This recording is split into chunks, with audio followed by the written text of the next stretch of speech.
This episode of Agile After Dark, we have our part one of our yearly wrap-up, where we look at where and maybe why it all started, not in Boulder, but in Apollo 13 studio in the Heartland. We'll take some clips from the past episodes to see how we got here. This episode's a little bit longer, but it's a good view into a lot of the topics that we covered this year, so we hope you enjoy it.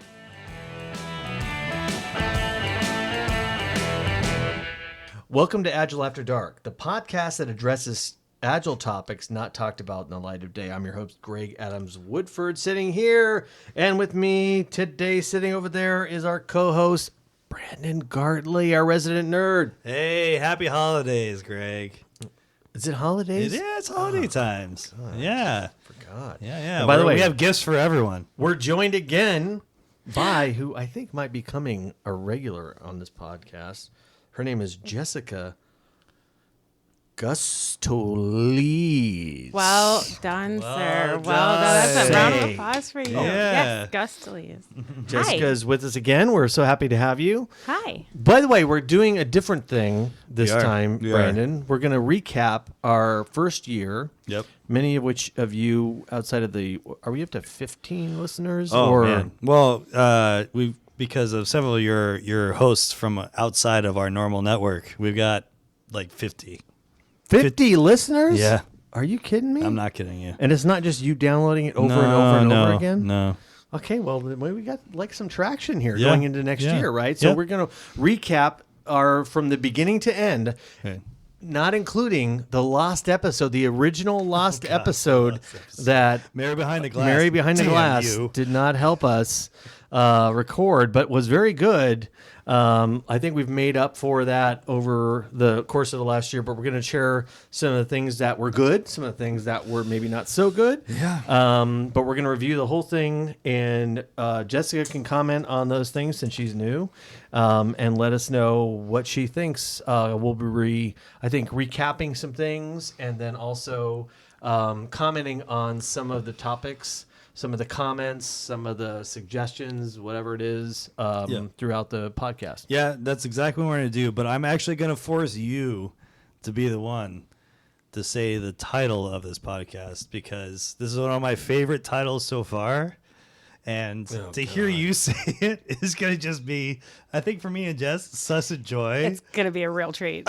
It's like a holiday treat. I've been waiting for It's a this holiday whole treat. time. It's a holiday miracle. Is that, I mean, what sort of persona am I using to do it? Because I could go Italian here. I could go. I mean, I don't know, but I'll just try it and just give you my initial response. Okay. Check yourself before you wreck yourself. A retrospective on perspective, part 1. I think that is actually perfect. Nailed it. Because he really did Nailed nail it.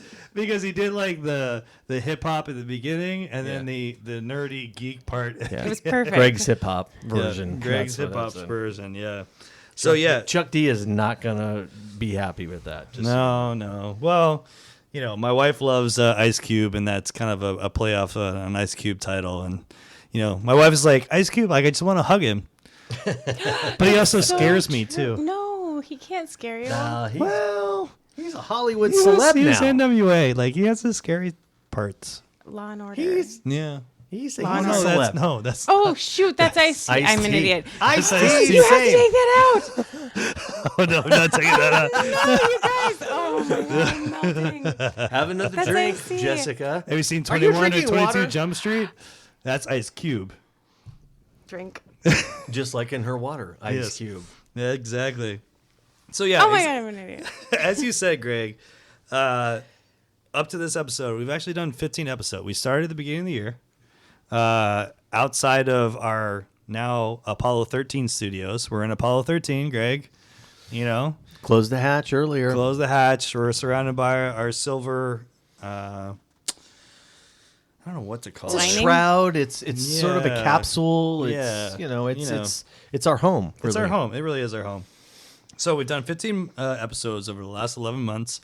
I'm going to pull my, what was his name? The guy from Ice Cube. Leroy Jenkins. Anyone know the Leroy Jenkins thing? Yes. So Leroy Jenkins is one of that World of Warcraft thing where, they're all sitting outside in World of Warcraft, waiting to they're talking to each other and blah blah blah.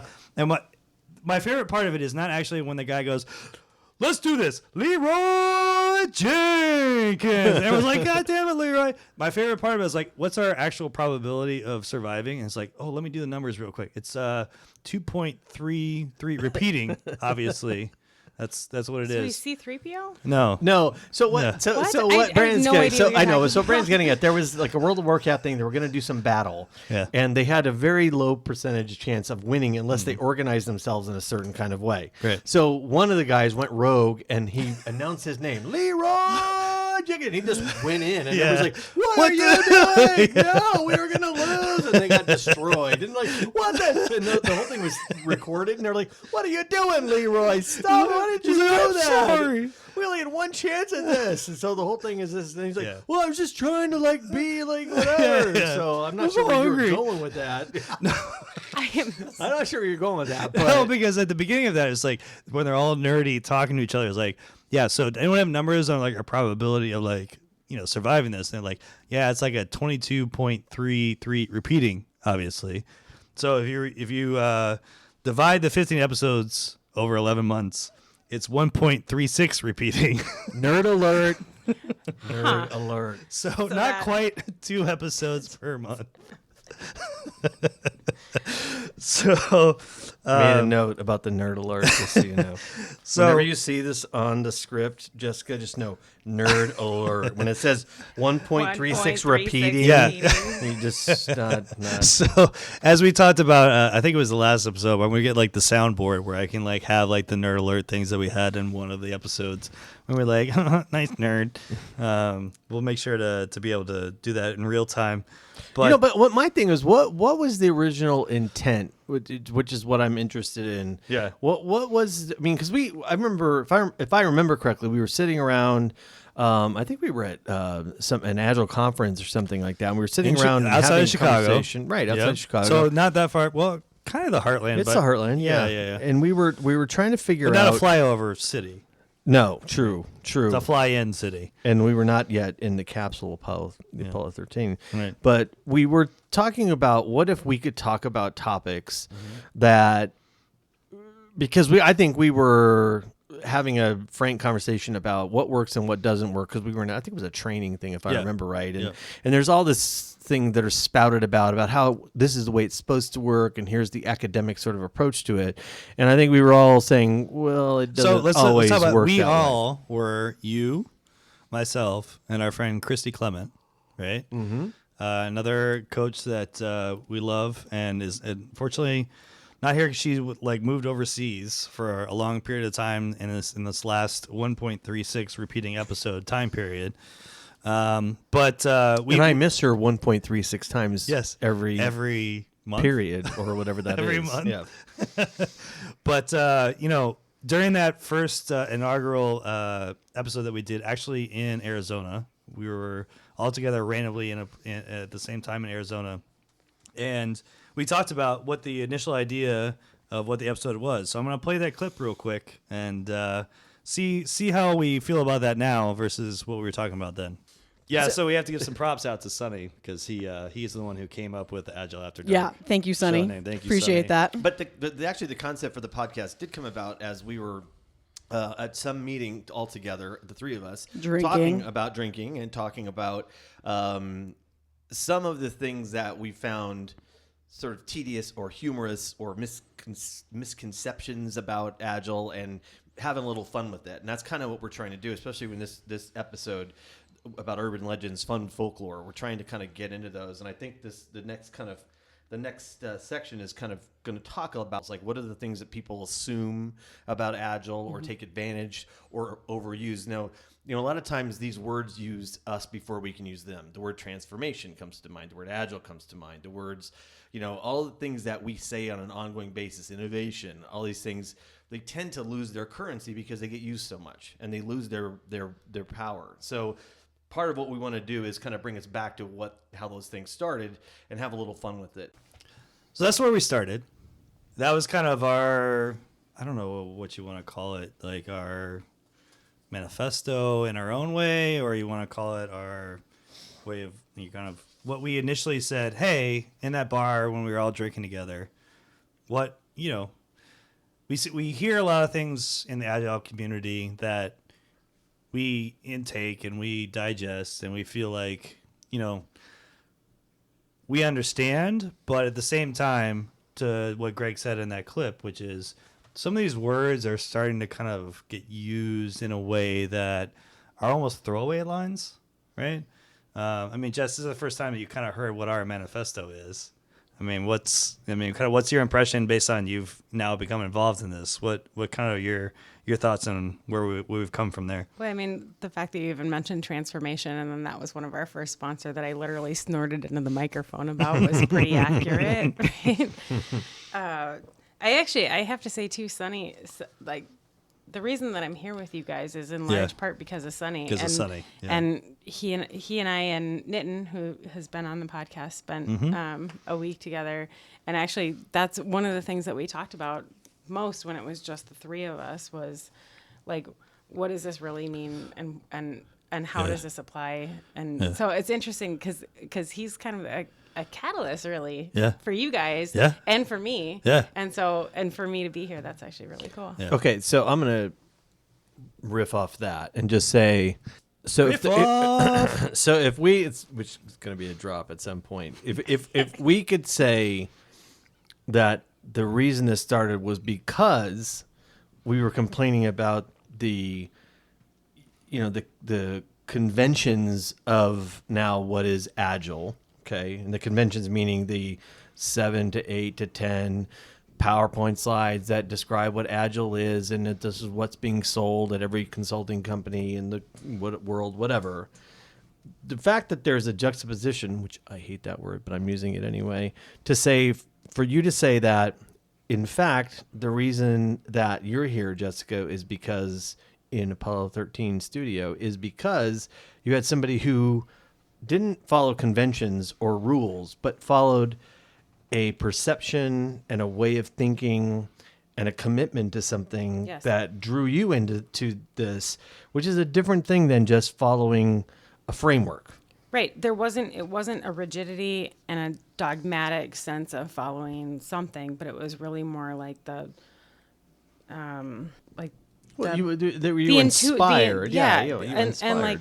And the human part of it, and how do you connect with people and work and make things better in general versus like, we will be doing this and this and this and this, and that's going to make you be better. Yeah. That's a huge, that to me drew me to him and to Nitin and ultimately to you guys, and it sounds like that's kind of what you guys initially were kind of talking about. It is. And, I think if we're doing a retrospective on perspective, kind of going into this part one, and then also in the part two that we'll record later, for me, there are times where I've been sitting in these, within Apollo 13, and it's the shiny surfaces, or before we had Apollo 13, and I'm sitting there thinking, you know what?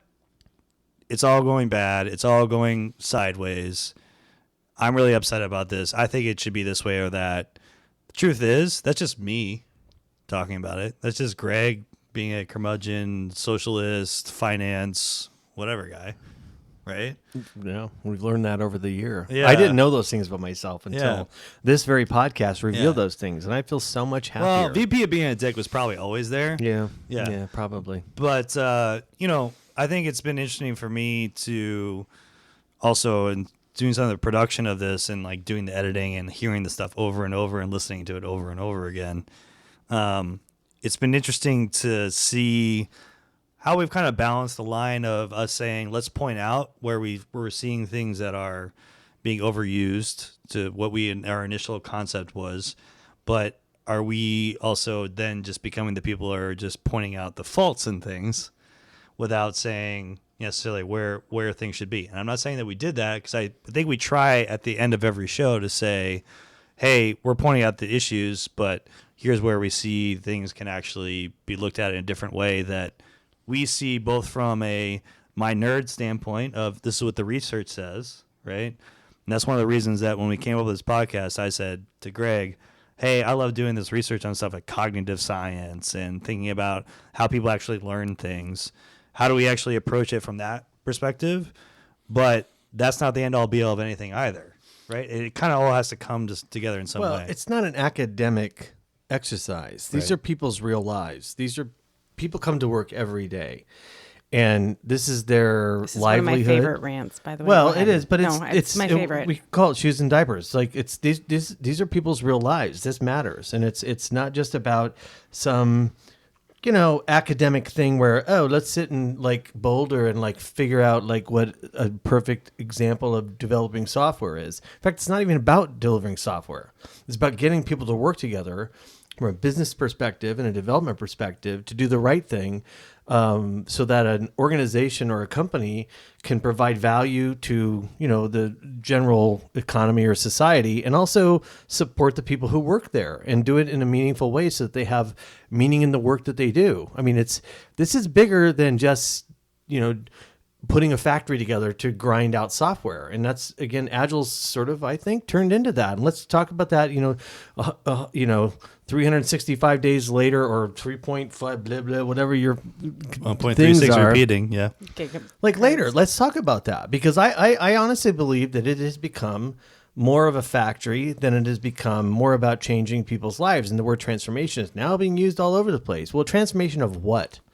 And it's I think transformation is not the worst word, because I know that you and I have been involved in the way that we're trying to communicate, the way that we all, the three of us, have been talking about these things for the last 11 months. How do we communicate to the people that are kind of more in the academic, process, replacing process, which is, we'll talk about that in the episode 2, but how do we, look at that we get where you're coming from, right? It's a natural progression from where we came from, which we'll talk in this episode. But how do we kind of say, what are the triggers? What are the things that we have to understand? Because the most important thing is, in order to be productive, we want to get engaged people. And we'll talk about that later today as well. But I think that for me, this has been kind of cathartic opportunity in terms of doing a podcast, because Greg, myself, Jess, other people we've had on the show, there's a frustration that is there. Well, is that how it started then? Was there a frustration? Is that how it probably, the conversation probably started out of that, right? I mean, listen to that clip again. Yeah. I mean, I really do feel that, we had frustration when we were drinking. Which is also how this started. This is also how this started. It's after dark, right? But I do feel that it was an opportunity for us to say, all right, let's step back for a second, because, Christy was unfortunately not be able to be on the show for the first time. I mean, as a tactician and as a trainer, like, if you listen to that first episode that we had, Greg talks about, hey, I was like one of your people in your class, and I learned a lot from you. That's right. So Are we saying that there's it was her attitude. It wasn't her content. It was her attitude and her approach. Right. So we're not sitting here and saying to you, there's no value in training. That's not what we're trying to get out of what we're doing in this show. We're also saying you need an inhaler to basically be able to hold in your coughs. Because I actually think be fair, between my wife and our co-host, honestly, it's like a cough fest in here. And like, I honestly am worried do you think there's some like asbestos thing with Apollo 13? So I think Apollo 13 is actually... Apollo 13 has Don't freak out. All right, so that's actually a good segue into the fact of how we came up with the Apollo 13 name. So I'm going to play this clip because I think this is apropos into what we were just talking about. So listening to this, where my wonderful wife was coughing just like Jess was when we came up with the name. That's Carrie coughing. That's why I told him. I was like, I'm gonna have to cough. It's all the styrofoam from our new Homeland studio. We do need to name the Homeland studio. We really do. We should call it the... Well, we call Flux it Agile capacitor. After Dark Studio. Yeah, we do. Flux capacitor. It's like, do. So I'm punching in the day. Yeah. So Brandon made some additions to our studio. It was construction related, and we are now. It feels a little bit like we're on the Apollo 13, with that kind of foil foam stuff. By the way, that was totally unscripted and so It good. was. It was perfect. So Greg actually came up with, I have to give him credit. I'm more of the PR marketing person in this group. But when he came up with like, yeah, we're kind of in Apollo 13, I was like, boom. I we're can't in. believe that started with a cough. That was Yes. amazing. Absolutely. Well, we were buying time because she was like in the throes of like a real, like she had like some respiratory Yeah. real issue. Yeah. So, I mean, it's been kind of fun for us because, as I said, it's been kind of cathartic for a lot of, of us. Not only our guests, but like now having Jess being another co-host. Now that Christy, has been overseas and stuff, and no one wants to listen to me and Greg go back and forth Oh God, on a regular basis. But it's been good. Like I have my nerd stuff, as like I talked about, right? Greg has his rants, right? I do. We have Greg's rants, so it's if you want to ask it for a rant, to go out there and go rants at agileafterdark.com. And we also talk about what we're drinking. We're not going to talk about that right now, but we try and loosen up. You probably know that in the breaks we have, instead of advertising and so forth, we have us kind of in our off color sort of conversation and stuff, and most of that stuff comes from the first like 10 to 15 minutes of us being on the show, just kind of like loosening up. Okay. Well, it's a best of kind of thing, and then what we want to do is just throw in some of the outtakes, right? I mean, that's what I think, for personally, I don't think And one of my favorites is the door falling on you out of absolute nowhere. the door That fell was on me. great. Apollo 13 has been crushed at least 4 times. Well, because within- Sass, our other co-host. I know we didn't mention Sass.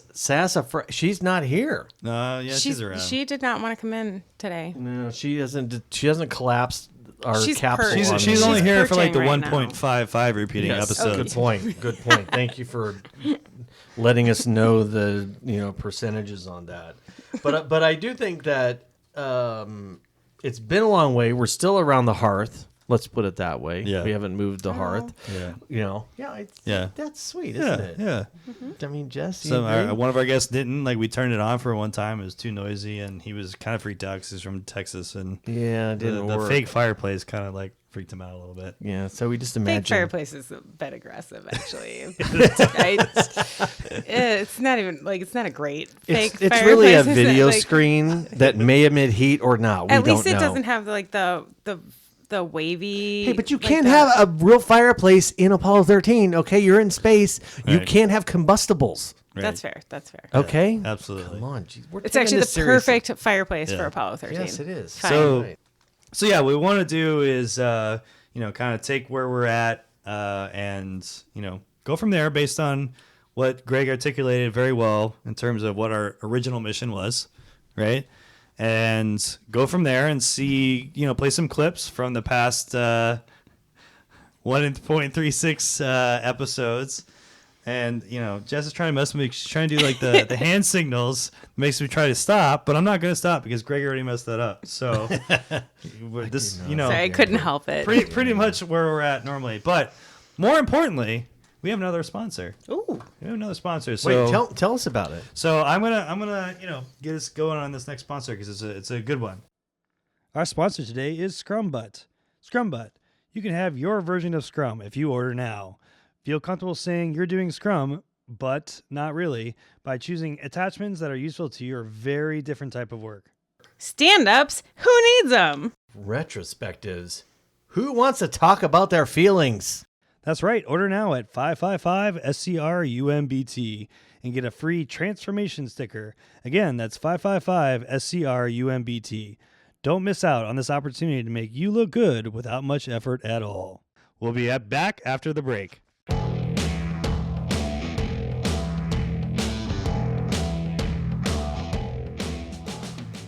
Pass it over to Greg because he has something to say. Is this my bit on the? No, it's not your bit. So this is where our production value is fantastic. He's not ready. What are I we don't doing know right where I am. Wait, Yeah, what are we doing right yeah, Wait, yeah. What are you doing right now? This is good. We're going to go to the sponsor. B-roll. You're the start of the sponsor. Yeah, that's what I thought too. No, Brandon. he did this. I didn't. No, You did do no, this. No, I was saying, are you going into No, this part? Greg, you did this. Okay, well, we can start over. I know. That's fine. All right, so small Yeah, retrospective. I will. Yeah, I'll do it. Fingers up Yes. mean. Yeah. Fingers on the bottom of the Yeah. table. Well, you did. Okay, Dude. are did you? this. I know, but are you gonna do this? I'm gonna go back. Yeah, I'll go back. And I'll kind of say. But how many commercials are these? It's just It's one. one. It's just one. It's one, just With all of bullets. us involved in the same commercial. So only one you have to do is the retrospective. All right, I So I'll Okay. go and then you boxed say. it out. Okay, All All right. right. All right. So what we want to do? Jesus Christ.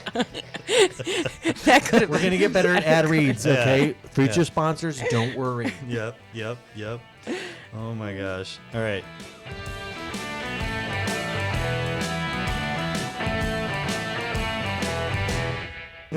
Hey, we are actually back to the podcast, and we've had a little chance to. We're back. We're back. And We got we're some- back. By the way, we've rounded up some drinks here, and Yeah. so let's all talk about. I don't know, frankly, what your drink is, Jess. What do you got going? Well, It looks mine's- like water to me. Yeah, mine's the least interesting because it's, again, Tito's and water. Tito's and water with Yeah, ice. Yeah. What well, does that taste like? Water. No fruit. Vodka and water. No Yeah. fruit. I don't know about that. Okay, My now- favorite one, though. By the way, I'm gonna go next because mine's Oh, boring because I'm perfect. just doing the makers thing that I always do. Brandon, however, has a color Bright- not found in nature in front of A us, bright blue. and I think it has alcohol in it. It does. What is it? So I. Does it have use this- alkalites or what do you call those things in the sports drinks? Electrolytes? Electrolytes. Alkalites? Alkalites. Alkalites. There's Those are- alcoholic that's like caves. electrolyte. Those It's are alcoholic aliens. electrolytes. They may be in there as well, based on that color. Okay, I'm just saying. Yes. So yes, I listened to a past few podcasts, and I realized by the end of it, number one, when I was doing the post production, I didn't remember what I said, and B, the words got a little slurry. Right, so I'm doing a vodka Gatorade, the cold blue Gatorade. So yeah, it's got a little color to it. Do you know what actually my new favorite drink that I've heard of? So I don't know if you know about this, but Pedialyte is a really good hangover cure, right? Very disgusting Apparently. to drink. 'Cause I haven't done it. the taste is very bad. My They use that in husband's hospitals done it a lot. but Yeah. Pedialyte is a very good Pedialyte. recovery Yep. situation, right? And so there's actually a girlfriend of mine who works in a bar came up with Mommy's Medicine, which is like the orange Pedialyte, like orange Pedialyte, Yeah, and what's like the orange kind of the standard. vodka. Yeah. So orange vodka, ice, orange Pedialyte, and it's Mommy's Medicine, and it is for the day after brunch. Because ladies. Yeah. Ladies late to lunch. And I was like, oh man, that needs to be on every. That's a whole other level from the vodka Gatorade. That's that is Pedialyte. it? Yeah, Pedialyte is a. I feel like they're whole kind of other the level. same. Nah, Pedialyte's a little higher level in terms of regeneration of goodness. This is like preparation. Yeah. And the Pedialyte is like the. Yeah, afterwards. Okay. exactly. Yeah, that's aperitif, if you will. Yeah. What's the other one that they have that's for like grown human beings? That's the same. And by the way, Sass has joined us. After Yeah, trying Sass to is- yeah, yeah. She attacked the capsule early from the she did. outside, but decided to join us internally. So if you hear Brandon's mic rustle a bit, we'll know who that is. That's not Jessica reaching over to try to get his fluorescent drink. Yeah. It's really just the cat. It's so blue. So I think we're trying So to blue. get into our second section. I think which is one of the things that was most profound for me, which was the debt before Agile. And it's not only the technical debt, which everybody talks about, but Brandon, you brought up the business or management debt, right? That's something that one of the most interesting original conversations that you and I had when I first started working together was you talking about the concept of management debt. Yeah, and so the interesting part about management debt is, number one, made up. It's not a real thing. It's not anywhere out there. So it's not an original thing, but it's kind of the concept of, hey, we've come from the world of waterfall. we've come from the world of having a project plan. Come from the world of Gantt charts, right? So how do we then look at, coming from that to where we're going from an agile perspective? And you have to be realistic in terms of this is the world that all these people have grown up in. When I'm saying growing up, I'm saying, in their professional lives, right? This is the world that they've kind of gotten to where they're at. And we have some, kind of some good clips that we've talked about in the past episodes. So one of the ones that I want to play is kind of the introduction of the first time that I ever said management debt in front of Greg.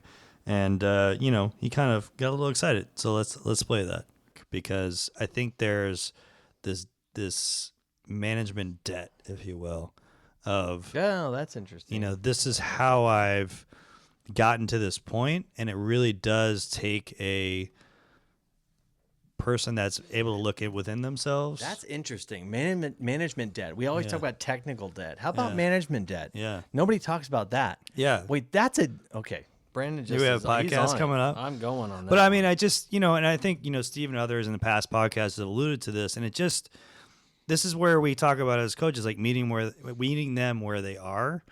And we can do that and say, we get it. Like, your performance reviews, your way that you've got here was based on, you're either a very high performer and you really push people, or you pushed yourself, and you got stuff out the door, or you're really good at statistics, or, there's a lot of different varieties of the management people. But I think in my experience as a coach, there's less of those that are just like, every now and then you meet them, you're like, yeah, that's a leader.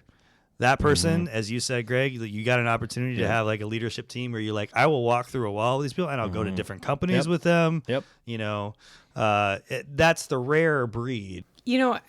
I have to say that this is, so when I started listening to the podcast after I met you, that was the one I was walking my dogs around St. Anthony, Maine, which if you've ever been in Minneapolis, it's a gorgeous bridge and there's like the city everywhere. And I swear to God, I looked like a lunatic because I was nodding so hard. Like I was listening and just nodding and like, yes. Well, we're just making this up, so just so you know. So You say shit. But it it's made fine. sense. No, It it's made Agile sense After to me. Dark. It made sense to me. But I agree, and I think why are people afraid of saying management debt is because typically when you go into an engagement and you meet people where they are, which is a common term, it's usually with the teams, right? And it's maybe with the directors, but it's nobody wants to offend the management team to say, hey, it's your problem that we're trying to deal with. And nobody wants to say that out loud because of HR structures and all of the things that corporate institutions have in place, right? Well, and they're the ones that hired you and they don't want to hear That's that exactly that's right. their problem. That's exactly That they're right. the problem. But they're the ones that have to really change in order to make those things happen. Yeah, and so this is where I'm going to get where Oh boy, here the we Agile go. After Dark part of it is, it's very easy for coaches that are coming in and saying, well, it's the leadership. Leadership's the problem. This is why we can't actually transform our organization, because the leadership don't buy into it. But when we're talking about Agile After Dark, we're going to look at it in a little deeper sense, right? Where we're going to say, hey, let's actually, when we're talking about, and I said it in that clip, let's meet them where they're at. We talk about that all the time as coaches and consultants and so forth. But are we really doing that? Are we really saying to them, hey, you got here for a certain reason. You the way that you did things, this is why you got promoted. This is why you got in a leadership position. And, oh, sorry, the reason that you did that doesn't apply anymore. So does that really make a difference to you anymore? Because for me, as a coach, I'm going to say to you, well, great. You worked your butt off to a certain extent, and you were able to meet the Gantt chart things because you said to people, hey, we have to work over this weekend, or we have to work 80 hours a week. And because you were a leader that was able to inspire people to do that because you had a certain reason. That's not something I actually should look at them and say, you're a bad person. because you were somehow able to connect to those people and say, this is why we did that. Well, so let me ask you a question. Are you talking about that we have a fear of new managers not understanding how to confront an established way of performing, and again, trying to challenge the corporate structures like HR and those kind of things? Is it that, or is it they're fearing their own personal behaviors and habits that they've had in the past, or maybe both? I don't know. That have made them successful. Their own personal habits and the things that they have done to get to where they are. There's an absolute and quite frankly fairly abject fear of letting that stuff go, because that is the reason that they are where they are, and that's the reason that they are a director or a vice president or whatever they are. Yeah. VP of being a dick. Yeah. VP of being, yes, that. But there absolutely should be assigned a fear level to that.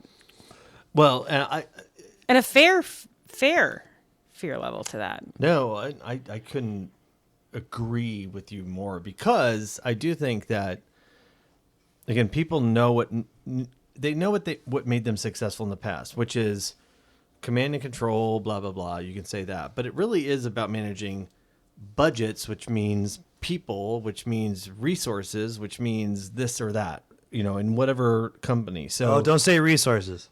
Well, but no, they think of them as resources. The thing of it. That's why I put that in there. Yeah. I was like, no, that's basically the way that they've been taught to think about it. So that's why I want to bring that up. It's a monetary measure on how they're successful versus how you respond to problems, changing problems in the marketplace. It's how do I achieve my budget and not lose my resources, which are essentially money and people that are tied to that. So and power.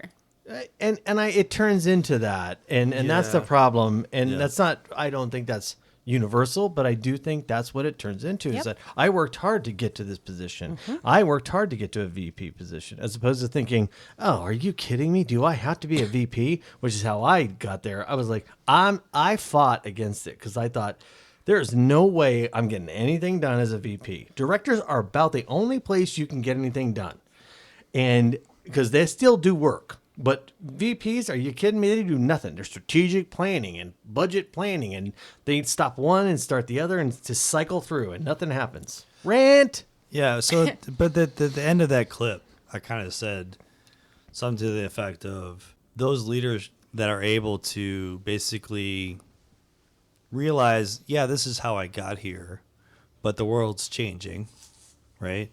The people that I'm dealing with are different. The world in terms of getting things in front of people sooner versus I have a budgeted project and this is how I'm going to get it done. That's changed.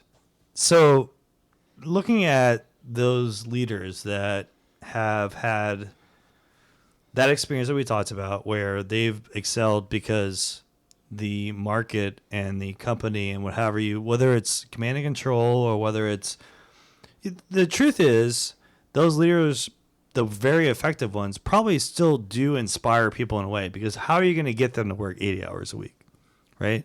They have some sort of way to inspire people. They have some sort of way. I'm looking at Jess's like frowning on her face because she's like, they're command and control, and they're like basically like, you have to get this done, and there's a date. I mean, it depends on where you work. No. I'm interested. Yeah. If you're in an enterprise situation where you've got vendors who basically tell the people that work for them, listen, you work 40 hours a week, and if you can't get your work done in 40 hours, then that's you not being good enough. And then basically saying, no, you're working 80 hours a week or 90 hours a week in order to get XYZ out the door.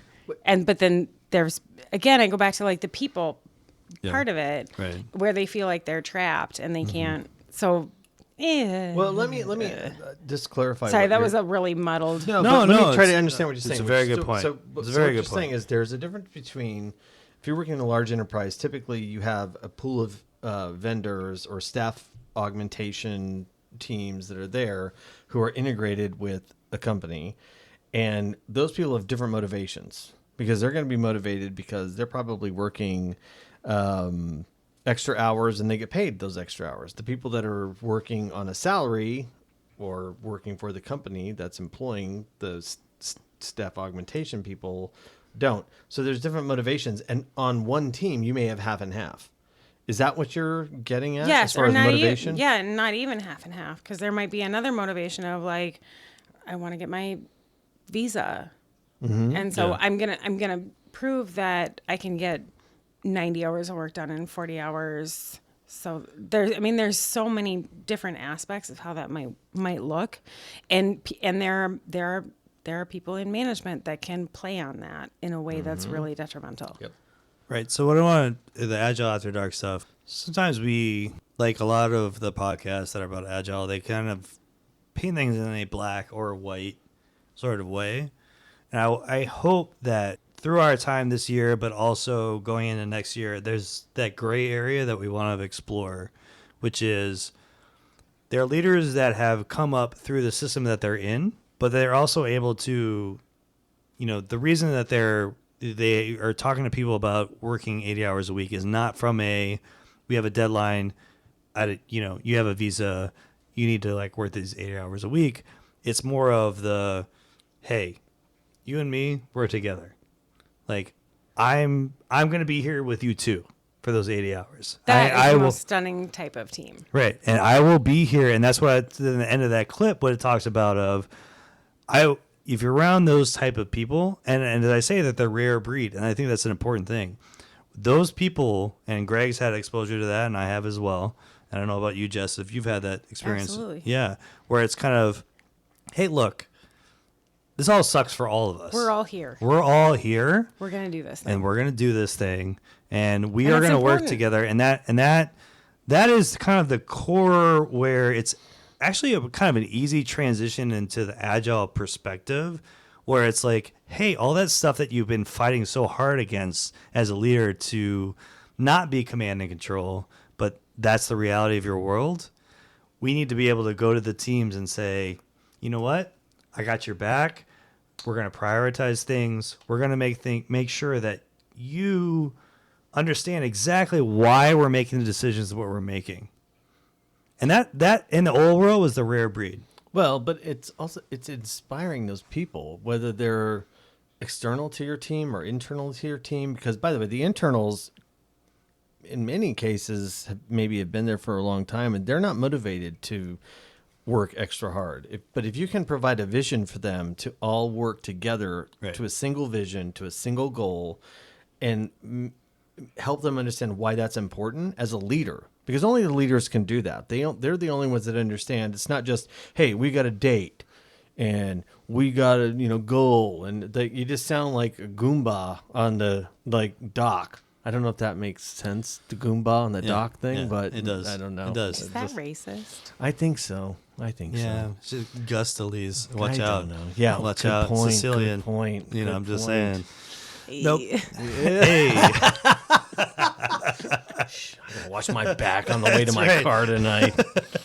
But what I want to talk about is, as we talked about at the end of that clip, which is, I think what our exposure has been, that it's rarer that you have those leaders that are able to, even if they're in that command and control, that the people still look at them and say, they're not commanding and controlling me. They're there with me. Right.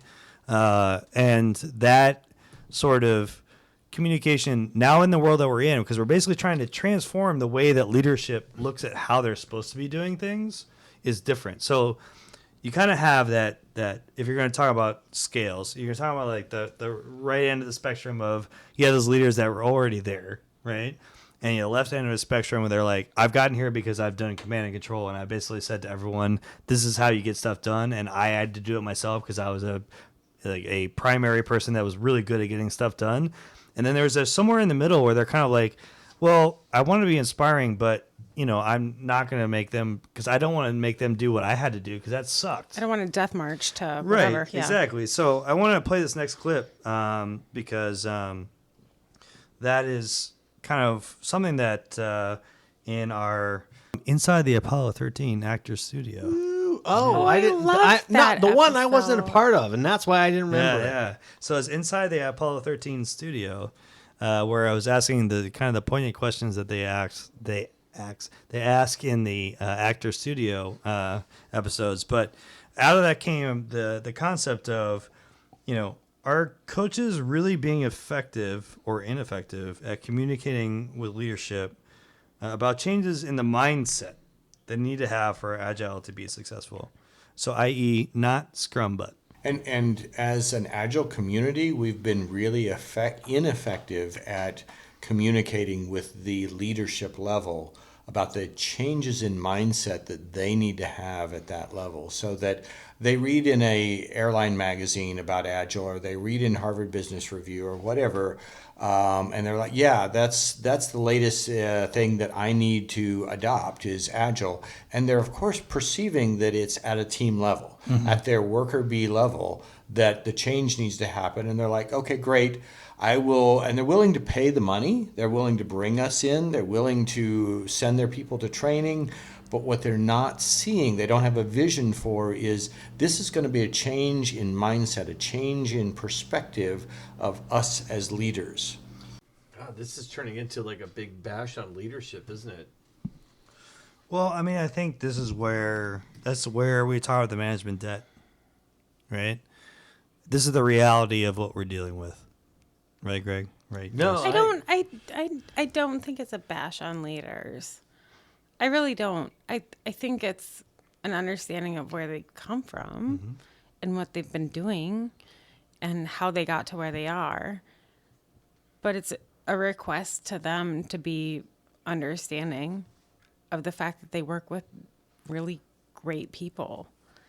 And instead of the what is that the floggings will continue until morale improves. Like that, Right. that's the like. That's actually like, very apropos. The floggings will continue until morale improves. Instead, it's like. But again, here's the problem: is that their incentive is not to enable the people who do the work. Their incentive is to get things done faster, on time, at a certain date. So how do their incentive is to be focused on product value. No, it's not actually. Yeah. I'm going to disagree with that because I want to go to what Greg has told me many times from the product level is they have a budget. Well, Right. They have a budget that they're going to look at in terms of. they signed up for last year? Right. Right. And it's all planned. And how are we doing against that budget? And their I incentive, said this the first time I was in on their the HR video. plan is based on, did you meet your budget? Did you meet this or that? Now, this is a generic version. It's not always this way, but generally that's Generally, how yes. it is, Yeah. right? And so then you stop being a human being if you work for that manager, that VP. You start being just a cog in the wheel or a resource, which... in the company that we work for, we don't like to talk about people as resources. We like to talk to them about people because people can change Human things. people, because I think I said Yeah. that 75 times. You did, which is Human good, people.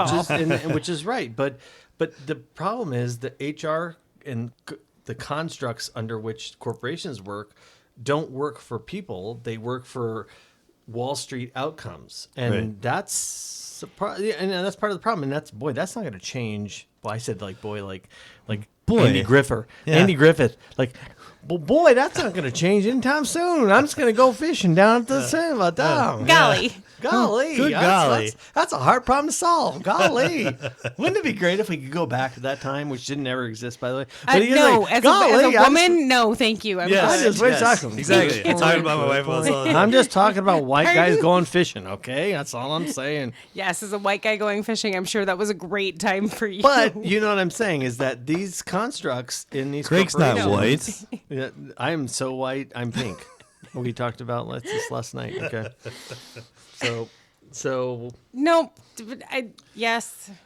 Also. Yeah, well, no, so yes, that makes sense. I mean, I think yes. and I want kind of an intro to this next clip because this is gonna I actually put this clip in here because I really wanted to get a Greg rant going. Here we go. I really wanted to get it like all set up because when we talk about the management debt I think this is maybe because we were talking about finances and how we look at things and how in the past people plan things. This clip for me is, I really wanted to set this up for Greg, so I'm going to play it real quick. Yeah, and I'm going to pull a Greg here because I think one of the things that comes to mind is, well, I've gotten to a management level, and the way that I got there was working my butt off to get deadlines, and like regardless of how many man hours, women hours, people hours, I had to get them there. And you know what? I had to go through it, and this is the way that we got stuff done. This is the way we got shit done, right? Let's get some shit done. And, we hit our dates. Yeah, we probably went a little over budget, but you know what? We predicted that as management because we knew we were probably going to go over budget. Yeah, so let's just bring that up. Okay. So there is the built-in, we're never going to hit it because we don't trust the teams. Right. So we're just going to assume waste in the model, right? That is, if there's anything we can do as people who understand lean and agile principles, is reduce that waste, because that's the biggest crime in all of this, is just padding everything because you're just saying, well, people aren't going to do what they say they're going to do because you set them up to fail. Sorry. God, I was mean on that thing. Set them up to fail.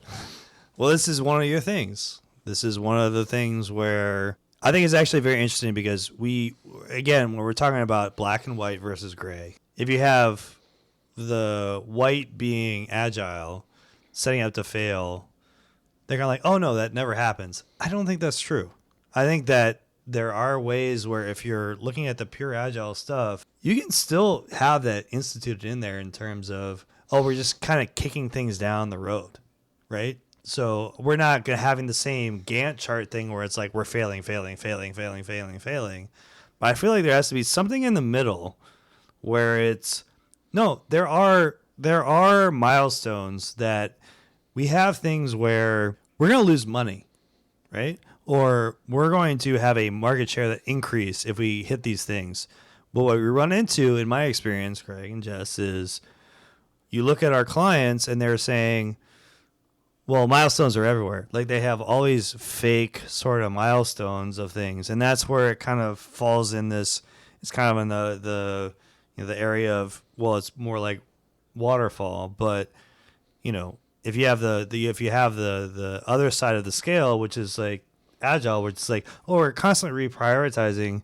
So there are no actual deadlines. There are no, this is what we talked about in the very first podcast that we had in the pilot, is that, oh, there are no, deadlines. Is that, well, yeah. And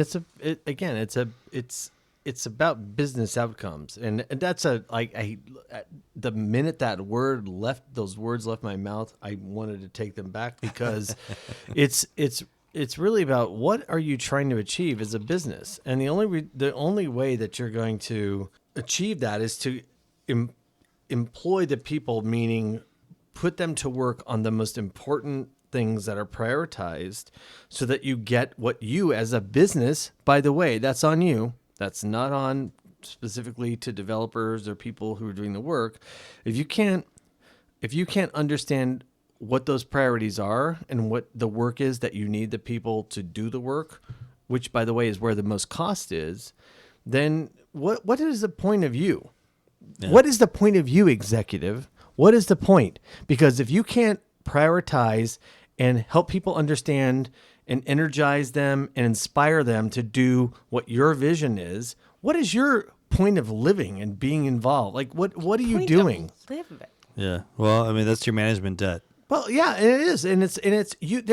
Most of the cost happens with the teams, in which we're going to go into like in the next segment. Like most of the cost is in the teams. The productive teams get where you want to go faster and more efficiently and more cost effective. So when I'm talking about management debt, I almost want to say it's kind of the operations debt.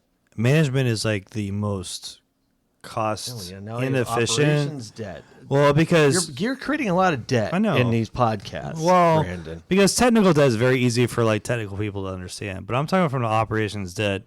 You still have teams that I've run this many times where they're basically saying, just tell me what to do. Just tell me what I need to do. Order takers. Which, by the way, isn't the best thing, but if at least they know what they're doing and it adds value, that's a better thing than, because you want everybody engaged because they're going to help solve problems. Do you really think order takers are going to solve No. problems? Right. That's exactly the Whoa. point. No, No, they are not. they're not. Well, But- have you ever met a DBA? Unleash them. Freaking no. They are so better than you think they are. It's Okay. so great. So the next episode, Unleash DBAs. Unleash DBAs. Unleash. them. Yeah. DBAs. But I agree with you. And so so do you really honestly believe that teams, developers, just random developers, whatever, can they actually help solve the problem? Without a doubt. Without a doubt. They are so smart. That being said, so I'm gonna control myself because I love developers so much. Like they are my favorite people. They're so She's amazing. in therapy No, on this. it's so amazing. Yeah. But they also there has to be a balance between this incredibly creative, we're gonna do the coolest shit that we can possibly do, Right. and between them and like what is functional, what's actually usable, because we could possibly do like the most amazing technical thing that we could possibly do, and then nobody knows how to use it. Some version of usability, and then also like what can we produce that can, like, is this even a viable thing that we're doing? And I want to take that opportunity to take us to a break, because our next section is about My favorite. Yes, about the teams, about the developers, about them being creatives and artists. So that's actually a very natural break. So we're going to take a quick break. If you want to kind of set Greg up for Rants, as I try to do through the different sound clips, send it to Rants at Agile After Dark, or send us feedback at agileafterdark.com. We really listen to that. We try to adjust based on what you're saying, and we'll see you after the break. Yeah. So what do I? What Let's do you want me to say? intro. And we're back. And we're back. And we're back. By the way, we should do that. I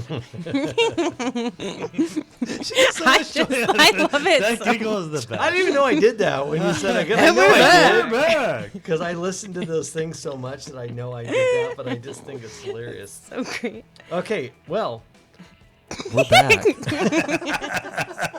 Sorry. And we're back. And we're back. We're back to check yourself before you wreck yourself. I don't think I got that right. Let me try it again. You did get it right, but That's that was so very Abercrombie version of. That was the Abercrombie version of shit, check that's yourself not before good. you wreck yourself. And he's like, Check check yourself yourself. before you wreck yourself. Yourself. Faux show. A Respective on Perspective, Part 1.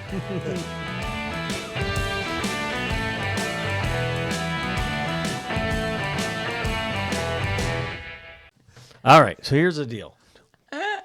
You're good. Mama, I was Sita. recording that. All Yeah.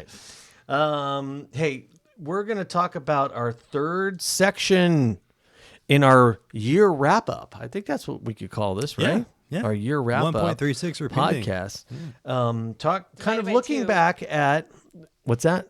Divided by 2 because there's 2 Jesus. parts. Do we have to? I need a calculator Oh, good for this Lord. podcast. That's We're definitely mathing. We're repeating. mathing right Nobody now. who's listening to this in their car can do it because they need a calculator. So anyway, there's a third section. We're not going to keep you too long, hopefully, but we're going to talk about teams. We're going to talk about developers as creatives, which I'm going to start off with. Luckily, again, we have Jess here who's going to help us understand as her day-to-day work is with developers as creatives. And so we're going to talk about how management needs to understand how developers as a team work together. So, from our previous podcast, that's a developer's life that we did with Nitin Damaja, who Jess knows very well. We're going to talk about how it's kind of developers look at it as an art and what they do, and as creatives, kind of how they stand by their work. My favorite phrase, developers as creatives. Yeah. Very different, right? As you said, developers are more creative people. They're concerned about their art.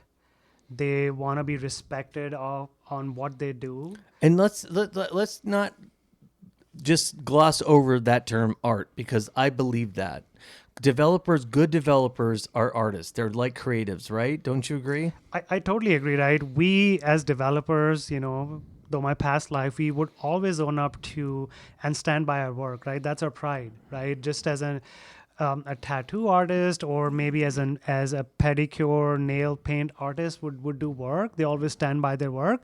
We would always do. We might, F up at some point, right? We always do as humans, but we always would stand up by our work. So it's a very creative, field to be in. Okay, you were just making fun of the pedicure part. I'm dead serious. Kevin in the Heartland is an artist, and I sincerely appreciate the things that he does for my nails. Okay, well, and Kevin stands by his work.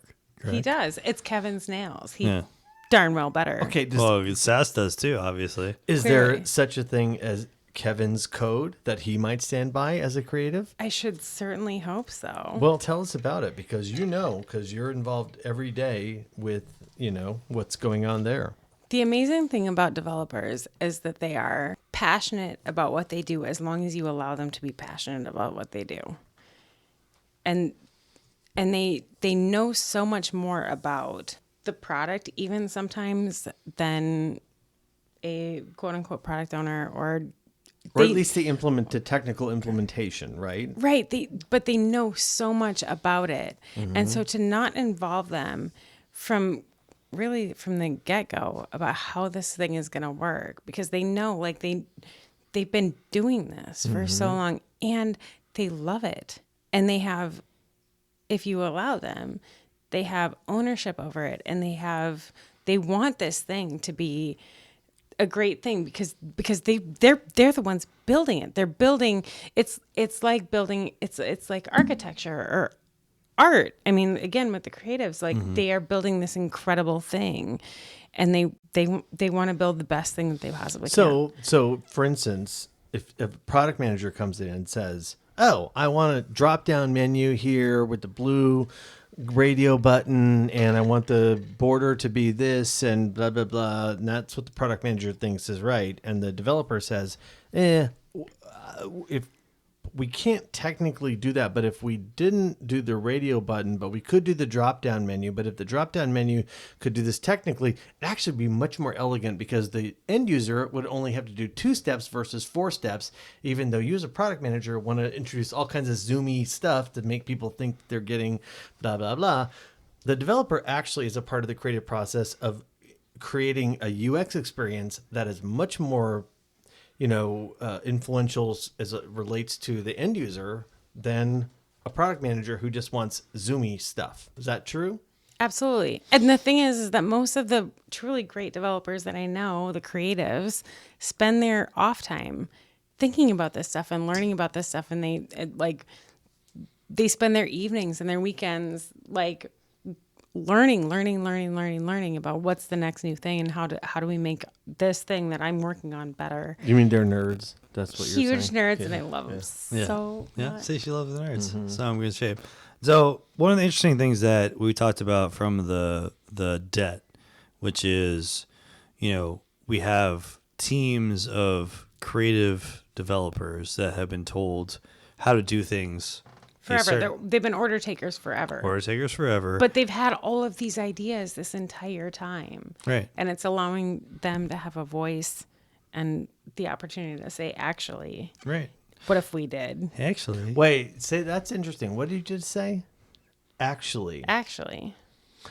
Okay, so I love this. I never heard you say this before. That's sort of the similar thing to in improv when you say yes and. Yes. Right? And. It's actually yes and we can do this. That's a critical component in keeping the conversation moving forward between the business group and the IT group, to say yes and we're going to produce something that's going to be, for the company.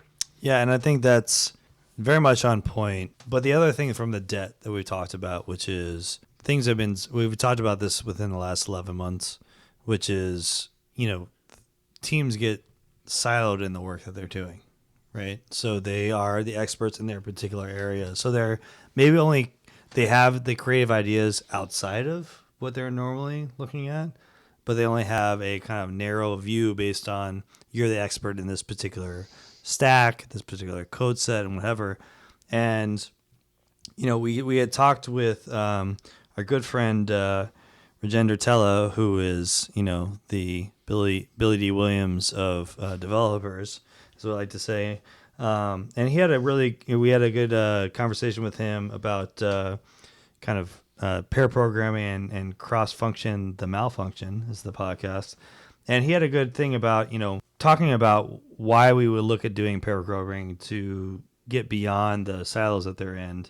And Greg and others kind of had the conversation of, well, why would leadership and product people care about these creative people delivering good quality, clean code, which is, not intuitive. So let's listen into that. Most business people and managers are like, well, yeah, well, quality, who cares? It's like, what if the customer isn't complaining, then why do I care about good code? Like, they don't realize technical debt, all those things, but it's like, they don't care. So the argument for this approach is hard if you're saying, well, you'll just have better quality. Like, I don't care about quality. I want stuff shipped. Of course, you want to have stuff shipped, right? You could make a quick decision now and then ship it fast today. But what we're talking about, having a good quality code, the other term that we use in the developer community is clean code. So having the clean code will help you maintain the same cost for each feature in the long run, right? If you don't, the opposite side, if you have a poor quality code, you may get a feature done in, say 80 story points today. But if you don't maintain the code quality, the same feature would cost you a lot more than 80 points after 6 months or 1 year. So you're paying no matter what, either today or later, right? But having a clean code and maintainable code will actually give you the same developer productivity, and you'll be able to maintain the same pace for releasing features to your customers. So maybe that's one of we transition into what's some of the obstacles to this pair programming thing. I think one is describing this to the business people so that they buy in, because it is absolutely non-intuitive when you present this to somebody. It just doesn't make any sense, because people are focused on, even if you can convince them to think about what a backlog means and what prioritization means, then you're like, oh yeah, and we're going to throw pair programming on top of that. Oh, let's just add on to the fire, where they all just went through this whole transition in their head. Mm-hmm. Like, how do we better describe what this is so that people can, business people specifically can get an understanding of it? Yeah, we don't want to give too much away from the podcast that we have, because we want you to kind of look back at some of the answers that the Billy D. Williams of where can they find that podcast? They can find it at agileafterdark.com. Yeah. This was the cross function, your malfunction, pair up or go down. Yeah, pair up or go down. Yep. With the incredible Rajender. Yes. The man, Rajender. But I think, what we're talking about in terms of what we've done in the last year is trying to ask those kind of questions, right, Greg? Which is, yeah, pair programming. Yes, let's do it. Everyone says we're supposed to do it. But when you're trying to sell it to the people that are actually have the strings on the purses, well, why am I going to give someone time to sit next to someone else on the same computer to get something done? Yeah, well, it yields absolute results. But the problem is that it's not apparent when you're presenting to a finance person why you would put two-person, because finance looks at things as a task and a person on a task. And that's how the budgeting is done, right? That's how the yearly budgeting is done. So when you say, oh, we're going to put two people in the same thing to a finance person, that makes zero sense. That was what I was trying to say in that clip. Yeah. And from a finance perspective, I agree, because when they're doing accounting, you don't put two people unless you're training them, which they put in a separate budget because they control the finances. Right. By the way, they control the finances. Right. So they're pair programming even though they don't know it. But when you're trying to pair program, when you're trying to teach somebody, you're increasing your business capacity by ensuring that you're doubling your capacity every time you do a cycle. Yeah, and I think this is where that conversation with the leadership, we talked about the debt in the previous section, where in their typical world of, I have a team, but they're basically a siloed team of different specialities, right? If you will. Yep. That they are going to be specialities is the key to what you're talking about. Right. Yep. So, what does it mean in terms of, well, yeah, I have this one person, but if I have this one person as a specialty person in this area, but their thing at that particular time is not the highest priority thing, then what are they doing? Right? If like 1 through 4 of user stories or 1 through 6 are user stories about how to create a cough syrup, it's not the highest priority things. And I'm the person that's like over here saying I have a cough drop, which is not as effective as a cough syrup. I'm the cough drop specialist, and I have no knowledge of what the cough syrup stuff is. Then am I actually able to contribute to the highest priority things? So what you're talking about really is building a team over an individual specialist, right? Because individual specialists are great if you're talking about certain roles. Again, we joked about DBAs or some QA specialists and those kind of things. But really what you want to do to build business capacity for your organization is to build good teams. Yeah. Good teams are much better than good individuals, and good individuals are necessary, but they should be in your short list versus your big list. Your priority should be building good teams. I think the most important thing about this is there is a thought within coaching agile things with teams that are coming from that debt that we talked about, where then the expectation is, well, everyone's on the team going to have the same skill sets across everything they're doing. And I don't think that's ever really the expectation. From the startup world, where Greg, we've talked about several times in the past, and you go back to many of our podcasts, we talk about the startup versus the real world of enterprise work that we deal with on a regular basis. Yes, in the startup world, yeah, you could probably do more cross-functional work in terms of everything. But if you really want to do the cough drop to cough syrup, and you realize that there's a big gap. There's some overlap because you're still trying to solve a particular problem of the coffee mixins over here, right? Who are you talking about? But it's the reality is that you're trying to say that we want, because of the world that Agile approaches it in terms of prioritization and how we deal with our work. If we have people that are siloed in a particular way, then if they're just going to stay in those silos, they may not be able to work on the highest priority work. And that's not going to work. It's dysfunctional, it's inefficient, it's ineffective. Right. In that order. Right. Like you have to, in today's world where software. I would go to coughware. Software. Coughware. Coughware is coughware. Seriously, Software. bronchitis. Sorry. Software is software for a reason.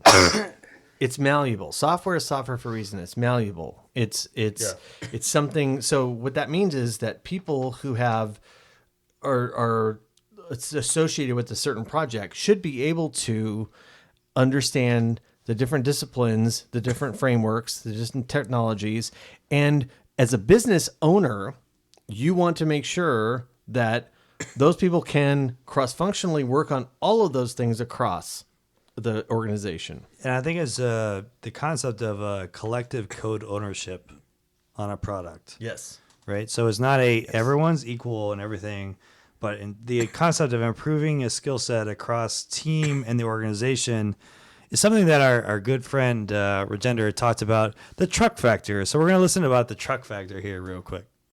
Yeah, it's not just the quality alone, right? It's like having that collective code ownership on a product, right? Improving that skill set across across the team or across the organization, right? We also have this thing called truck factor, right? If you have like a developer that like you can give you a feature today, but what happens if he hit by a truck tomorrow, right? The knowledge is Truck factor. the tr- That was not what. By the way, just so you know, I thought that was some sort of. I leaned in on that one. I was like truck factor, and I just wrote that down. That's a good one, truck factor. Oh my god. right. So I thought you were from Texas. All of a sudden, you're like all into trucks, and then maybe that was where the reference is coming to. But no, it makes sense.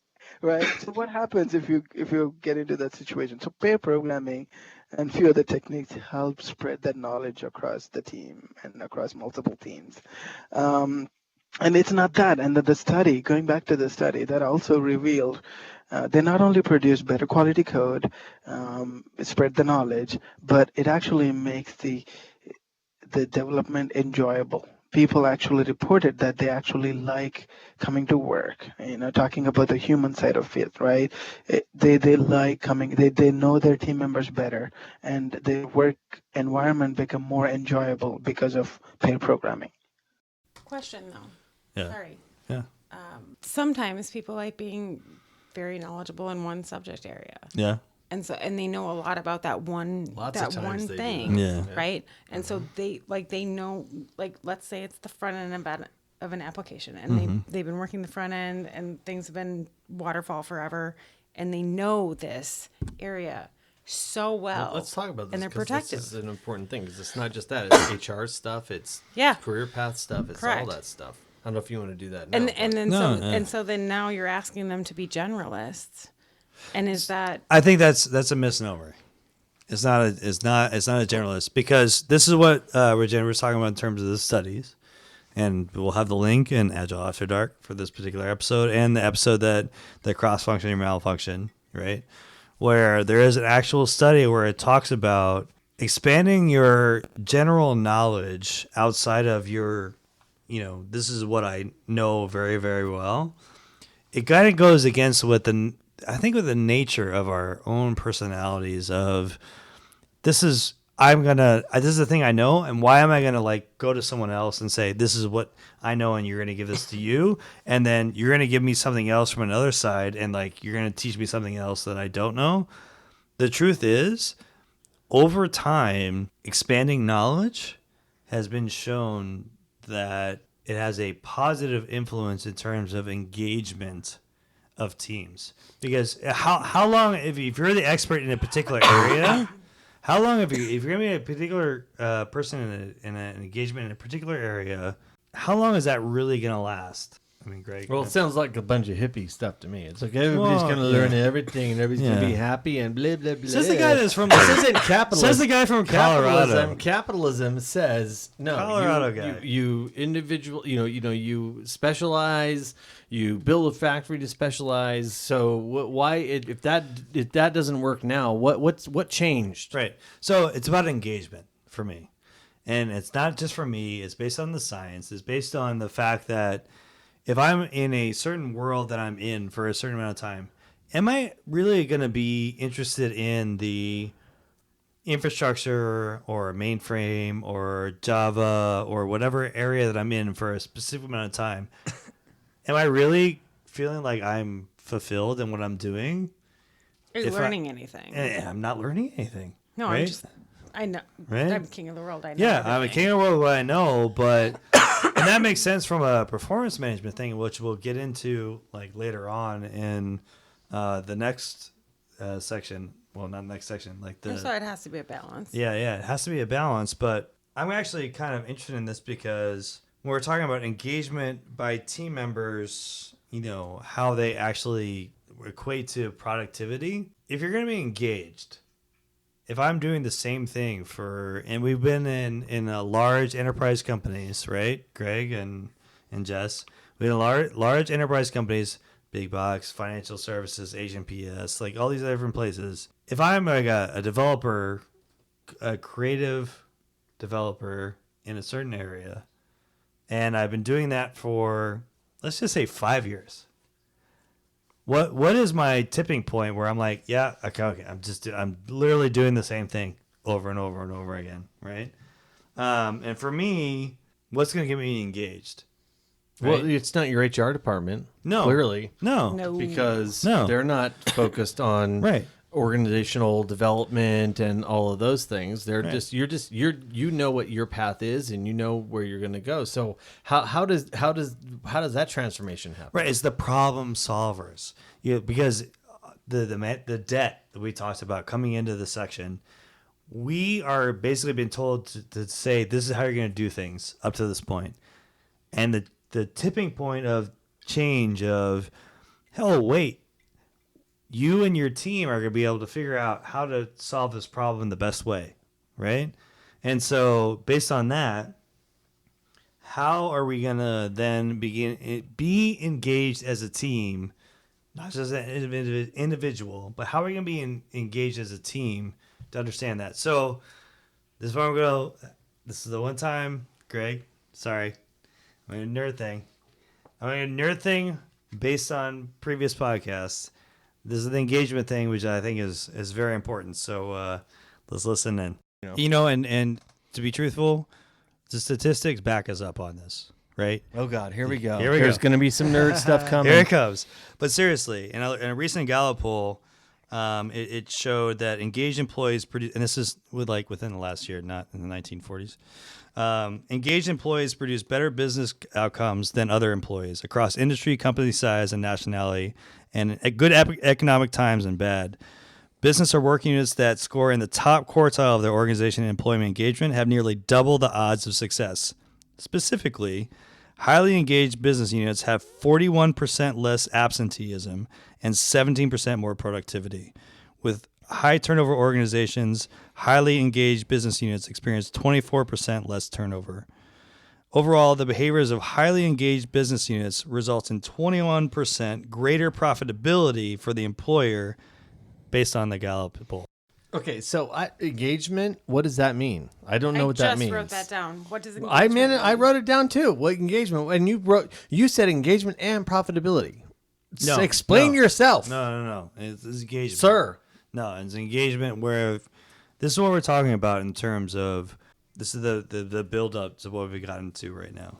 Where we're talking about creative, artistic developers that are looking at how they're going to solve the problems of what their organization has laid out, Greg, from a vision standpoint. All right. Well, here's the thing.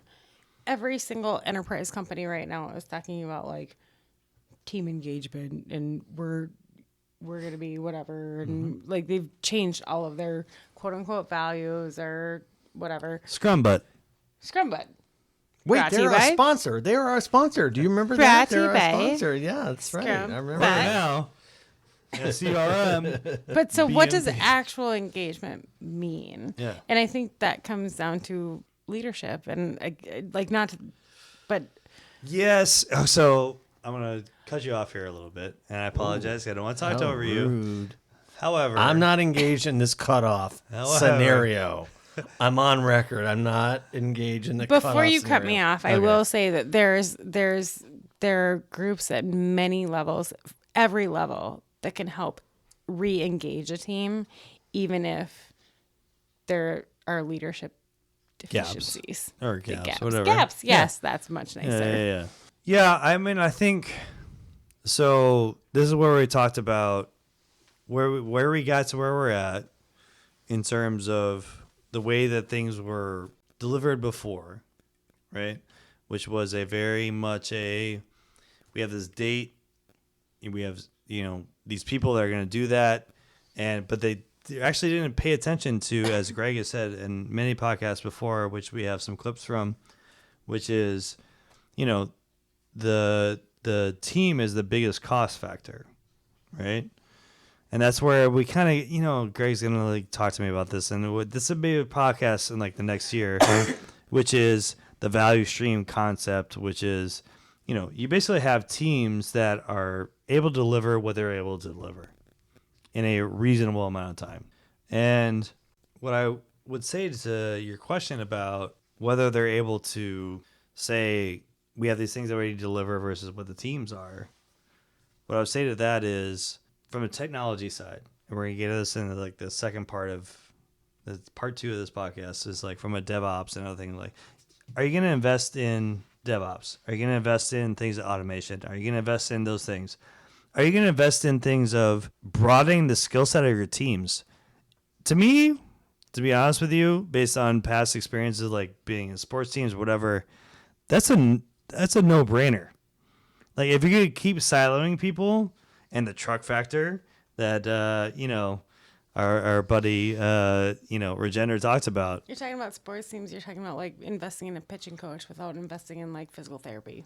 Yeah, exactly. Why wouldn't you do both? Yeah. Nice one. yeah. That was a good one. I know. She actually knows more about sports than Why- I do. I think Why wouldn't so. you I get think some so. athletic I trainers think in there? so. Yeah.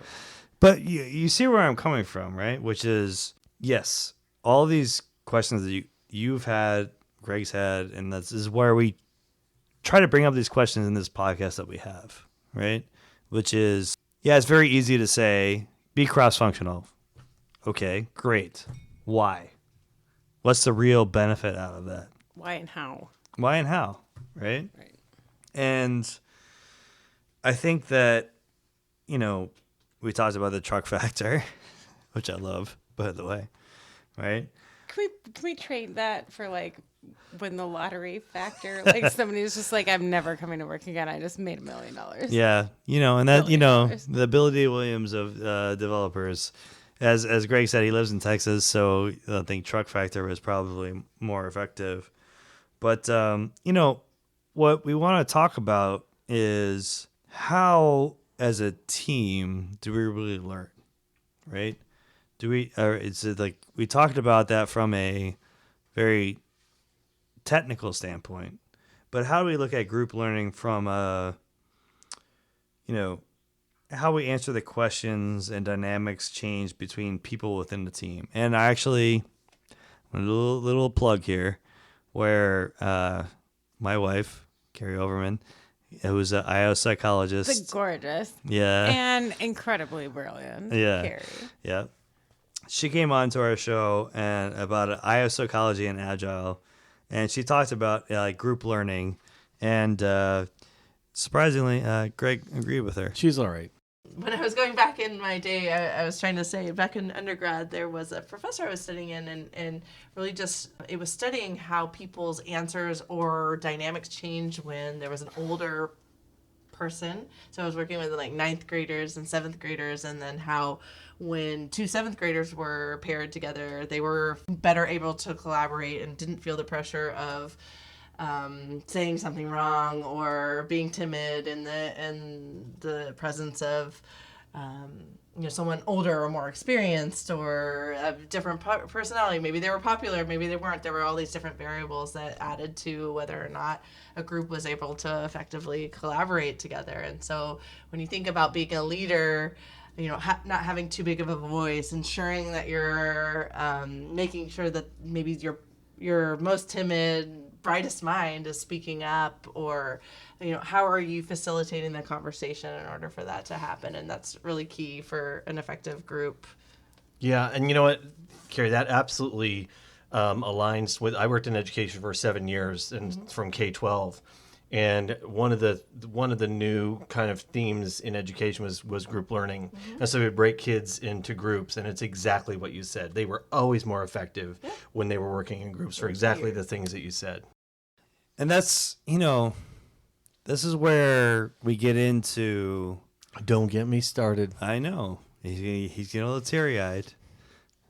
So Greg has a couple of stories from his background. Well, I'll diverge from that a little bit for those 52 listeners that we have to say that if you think about the way that in education, if you think about it, is the basis for how we learn how to learn. And so if you take that as the same way that corporations take that model, it probably is not that effective, because I'm not sure that the educational system is that effective, to be honest with you. And one of those reasons is that, again, teachers teach, and they teach from the front of the room, not the back of the room. And again, just as we're talking about, group dynamics, group learning works far more effective when students are working together on cough medicines and various cough She does have types bronchitis. of stuff, that thing, and more things like diseases that existed in the 1930s, like consumption, or things like that, where people didn't recover, and they might not in this time period that I'm talking about. I'm hoping that's not happening, because I would not like an ambulance to come here. Right. But good God, we might have to like work on this, because she sounds not good. Yeah. But anyway, apparently she doesn't have consumption. She's back, but she does have some kind of 1930s disease. I'm pretty Yeah. sure of that. But It's just tuberculosis. it's Yeah. just tuberculosis, so no big deal. It's not yeah. consumption. Consumption, just in the name of it, consumption. Like, oh my God, it's like, Yeah. how can you recover? This from that? sounds like one of the sins, right? So The black my point one. is this, that we see in the biggest institution in our country, at least, how group learning has made a big impact over the last probably 10 years, and how classrooms are organizing themselves around leadership at the back of the room, helping teams and students work together. It's no different than in the corporate world, where we're saying have the teams work together and build on that team structure. So this comes to something that we haven't talked about this year, but I'm actually interested for us to approach for next year, which is the back of the room training, Greg. Yep. And Trust me, I spent a lot of time on. There's a lot of good reading material for you, Yeah. the research nerd boy, Yeah. out there about that I can turn you on to. as well. yeah, so I think the concept of that, without getting too deep into it, Well, and your parents, by the way, professors, Yeah, and two they've professors, been yeah. involved in this for the long time, and I think they would agree. well, at the same time, they're both in the front of the room. True, but by the way, let's have them on at the Yeah, beginning of let's next do year. that. Let's Let's have do them that. on. As the That would be topic. amazing in terms of teaching. Yeah. Not that they're the end all be all of teaching, but yeah, I think for what we're trying to review from the past year, we kind of also want to, between group learning, we also want to talk about group dynamics and how can you try to measure that with a team. So we're gonna play another clip and see what you guys think about that. Yeah, there's different assessments that can measure, just as you can measure IQ, you can measure EQ, and just your responses to situational or scenarios that are presented to you. And regardless of the fact, there's usually not always an alignment. So maybe there's fewer developers that have the emotional intelligence, and that might just be a deficit that you're going to have to work with, right? Or it might not be a So- deficit. It might just be or- what they are, and you build a team around the fact that they may be introverted, but they're brilliant. And so Well, introversion and EQ are not synonymous. Like, that's not. So I want to be clear on that someone that's introverted could be the most emotionally intelligent and be observing and really taking in everything that's going on and guarding their reactions very carefully and only speaking when relevant or to, really that. how So- dare you correct me on my own podcast? Well, I'm sorry, but yeah, no, but I just That's want like to a be very version of her fair P-word. that that's a very different meaning. Someone that, and to be honest, a lot of people that are very outspoken suffer with emotional intelligence, and that's usually where you have the most destructive behavior, where someone might be very curt or direct, and that might not even be a sign of lack of emotional intelligence. It might be a cultural influence, right, that's coming in that you have to factor in as well. Her bit there might be the most important thing that we did the whole year, because it's easy to categorize these people as developers, as, they're antisocial, they stopped growing emotionally at 14 years old or whatever. And The cultural thing. Right? yes, I it's mean, not true. And I think what Carrie pointed out, and by the way, that was a lesson for me, was really important. And that's part of the reason You I got love called this. out. You're like, I did stop, get- stop, like trying to I did get Call me called out out. my own I did get called podcast, out. yeah. But by the way, I hope this is an example of me personally in this podcast showing I learned a lot during this last year by having people with various backgrounds and different perspectives come in and help educate me on how things are. We all read the same books. We all have the same certifications, blah, blah, blah, whatever it is. But bringing in people from different perspectives, different, corporate backgrounds, whatever, really, I think is part of what we're trying to do here with this podcast. And that was a learning moment for me. And yes, I got beat down, but you know what? I came back strong. You kind of did, but it's Carrie, okay, good point. so it's my wife. That's a good point. Yeah, he's kind of scared of my wife. I am. Yeah, She was right. yeah, because she's right all She's the time. well brilliant. So Yeah. yeah. I mean, I think beyond like my wife being much smarter than my co-host, not my She's other hot, too. not my other co-host, but my co-host. All of your co-hosts. It's Yeah, no, but part of that was really interesting to me is that this concept of the emotional intelligence and how that can be looked at in a variety of ways.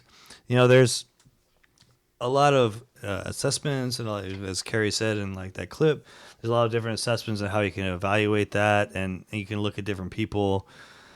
I think that is not meant to be a way of looking at someone that scores a certain way in an assessment and saying, "Oh, that's them," because like in that particular podcast, the IO Psychology and Agile, later on in the podcast, there is a particular thing where she talks about, which is that assessments are not the end all be all of how you look at someone, right? Yeah, which I agree with. Right. She's saying that there's a science behind it, but the truth is, and there's part of that podcast where she looks at Greg and I, where we have a certain level of skill to look at a room and look at someone and say, yeah, we have a certain feel for what they're doing, but a lot of people don't have that. So what do you do with that? Right? What do you do with that situation where you cannot actually look at a room and understand that? Well, it's about basically building an ecosystem of people who have different strengths, different skills, different backgrounds, different ethnicities, different everything. And building a team means building a team.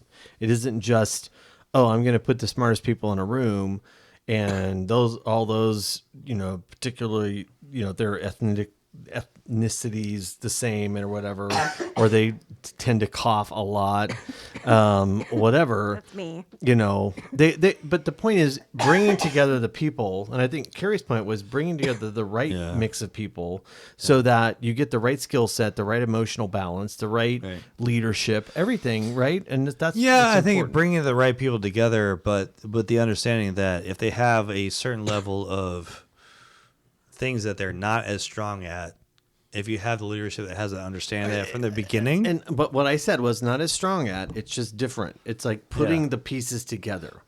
Right. I think that's the most important thing that Carrie was stressing, was putting all the pieces together, because it doesn't mean there's a weakness or a strength on one side or the other. It means that if you put the right people together, then you have a very strong team. So for instance, you are weak in many areas. Yeah. Clothing. There's a lot of we don't want to go into the list, Yeah. Jess, we don't even know where you are. You're a mess. I'm the lead. I've got the most. I'm the most put together. Uniform He's got a vest on. So I got that's a sweater vest. I'm feeling good, feeling confident. I'm not going to dismiss Jess and her coughing. I'm not going to dismiss Brandon. But the point is this: it's exactly what Carrie said. It's not about who's better or worse, or who's more talented or not, who's more skilled or not. It's about putting the right team together. And so that's kind of an interesting thing that we've talked about in a previous podcast about how teams maybe think of themselves, right? Yeah. And from a clip from our podcast about building teams over individuals with C. Thomas and our buddy Danny Lopez, Danny Dojo, we like to call him. we looked at it compared to sports types and how teams look at themselves as specialists in a world versus a team world. So let's listen to that. One of the analogies that I frequently use with like a waterfall team is that they have come from an environment where instead of thinking themselves as like a basketball team or something that has to be tightly integrated, they've thought of themselves as we're a team, but it's like a wrestling team or a diving team. Each one of us has our specialties, and our coach has helped us individually and given us kind of a team camaraderie, but that's the extent of it. And so as a coach working with a team that's transitioning from a team of specialists, superstar specialists, which requires one type of coach, into a team that's really has to work together in a tight fashion, how are you going to help those people make that transition? I love that comparison. So an analogy that we can use for a basketball team here, the old school, like the Lakers with Shaq and Kobe, let's say, for instance. Back then you had Kobe. Shaq and Kobe. Greatest player of all time. Oh my God, here we go. Greatest player of all time. Better than Michael, for sure. So back then you would have a center, Shaquille O'Neal, right? He was really one-dimensional. He would get down on the block. He was pretty much just running guys over and dunking. That was his one role on the floor. You have guys like Derek Fisher. He was just pretty much shooting threes, kind of like what you were saying, Steve, like specialists in a way. That was the older mentality of the NBA. Today, you have a really cross-functional team. You have guys like Kevin Durant that can play any position on the floor. Essentially, if one person goes out, there's another guy on the bench that can come in and do the exact same thing and pick up right where they left off. I think you're starting to see that a lot more now in the Agile environment. We want to build those cross-functional teams. If someone misses a day at work, they go on vacation, there's someone that's right behind them that can pick back, right where they left off, essentially. And that's like the only good thing about that podcast that we can use. Because that was actually drunk. really good. We were so drunk for that podcast, right? But but besides the fact that he was like, "Oh yeah, Kobe," and like you're like doing the whole Kobe thing over I'm sorry, Michael. what? Yeah, I know. Michael. I mean, come on. All I'm going to say is the point was made, and it was a good point. Thank you, Danny D. The end point. The end point was good, but the journey there was also good as well. And I think it goes back to what you're talking about is how we build a team, right? Right. Yeah, I mean, I think it is, looking at the evolution of from whether it's a sports perspective or it's a software development perspective, what have you. We're going to have the way that things were done before. And that's why I wanted to have like that whole debt thing in our second section, right? Because I think the reality that we have to deal with on a regular basis is from a personality standpoint, from a workflow standpoint, from a budgeting standpoint, Greg, right? Yeah. From a, there is really no true understanding of a product management level because it's all projects up to this point. We're dealing with a whole new world. Yeah, we are. And on the list here is quality, culture, and organizational citizenship, which I don't know if we can get through those three massive topics. Wow. Because those are three things, again, that... like multiple podcasts. Yeah. So, and I know that we've got clips on those, right? So, well, I mean, so we're going to get innovation stuff. We kind of have to play that because it's probably the one time that Greg said something that I was like, damn it. I have to, that was like, I was very inspired by what he had to say. Right. But based on what we were talking about in terms of, what Steve said in terms of from the waterfall command and control, we were the wrestling team. We were like very much specialists. We kind of talked to this versus what Danny was talking about in terms of it's changed in terms of we all have to switch and we all have to have like that cross-functional stuff. But how do we succeed as a team? Yeah, how do we succeed as a team? And and the important part of that is how do we actually get inspired in what we're doing? Because if we're going to be creative developers, they talked about at the beginning of the section. How do we actually get inspired? And I think this next clip actually really points to that. well. Look, we talked about the Google X Labs thing where they set aside innovation and they have a totally side, it's like, it's basically a side project. Most people don't work on side projects. Most people work on things that make the company money. Quality is something that doesn't sit outside. Innovation is something that doesn't sit, in my opinion, doesn't sit outside. It has to be built in. When you say quality is built into the team and team owns quality, it means that when a developer develops something, they have, even though they don't want to, because we know developers, they hand that over to whatever quality team that's going to try to break it. They know their code is sound, solid, and good. It has nothing to do with their code. That's because the team owns quality. The quality team, some people call them testers. I don't like that term. The quality team is looking for outliers. They're looking for how to break it, how to move it. Innovation is the same way.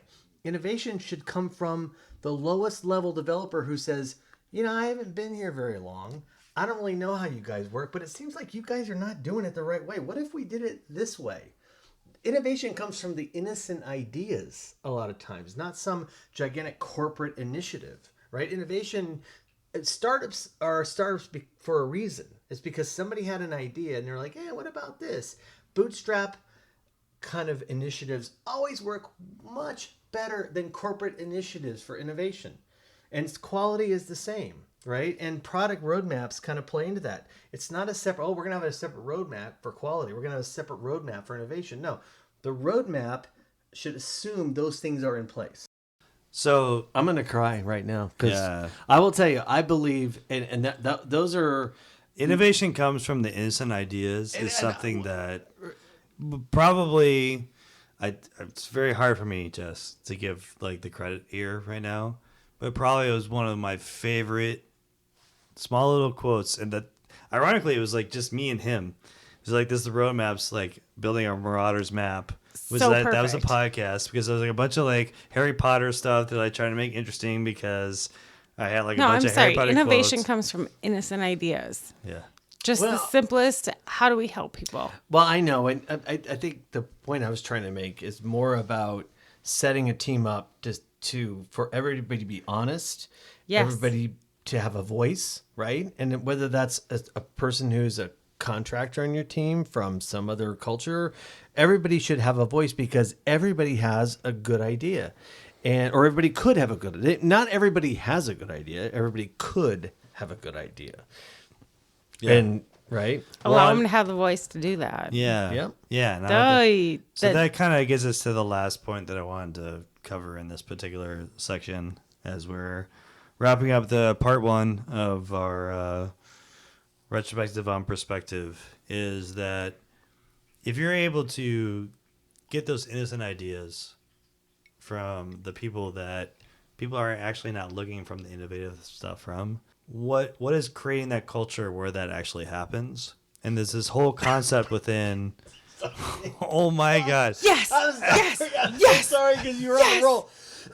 Everyone is coughing. Go. Yes, Get it back. wasn't me. Get back. Sorry. But it's this whole concept within the conversation that we have with Carrie, right? Which is this whole idea of this organizational citizenship. Yes, and we didn't bring that up. I think that is a term that hopefully we can use it before it uses us at this point because it's new. It's new, and I think we should. Management debt is probably going to get overused as soon as like this podcast gets popular, which it will. Because I'm going to be such a jerk about this. Organizational citizenship, yes, doesn't just involve. I've never been a part of an organization that has such a difference between internal and external. Yeah. And organizational citizenship, speaking words, has to involve everyone and has to be inclusive of everyone. So one team, one dream. Baby. Okay, so let's just ask the question because everything you just said was true. But how do you do that? Who can provide the opportunity to have that sort of organizational citizenship? Where I would use the word vision, but where does that have to come from? Sure, I think it's a culture thing, and I think it depends on where you are, right? Like, So does. we're a much smaller group within like the coaching community that we're in. You're part of this podcast, right? yeah, You're here at 9:00 at night on a Wednesday In the Sure. heartland, in the In the heart in heartland. Apollo Yeah. 13 in studio. Apollo 13 studio. Not because Greg and I had any pressure on you, because you were like, "Hey, I'm really into this," right? right. Like this, we want to have these conversations. So, with that in mind, I'm gonna play this clip, and we can come back to it. Your Okay. question on the other end. And I think organizational citizenship is not something that's regularly talked about in our world, Greg. It's not a I didn't even hear about it until just now. yeah, and I think it's a fantastic idea or concept. I think that Greg and I came up with this idea to do a podcast just out of nowhere with Christy, because we were at a bar and said, "Hey, we're having great conversation, and we're just gonna do this on our own time." Yeah, and we were talking about things that typically don't get talked about. And Christy, where is she, by the way? She's still in Australia. She never even showed up for any of these things. But anyway, but I agree with you. This is one idea that we said we're going to take on. We're going to fund it ourselves. But in the spirit of trying to show people, if you have a good idea, go out and do it. I mean, it's an entrepreneurial spirit. And that's the idea. That's just it. That's it. That is exactly it. That's right. Like, it doesn't matter what client you're on. Like, you're trying to do the best for whatever company that you're working with, whether you're quote unquote internal or external.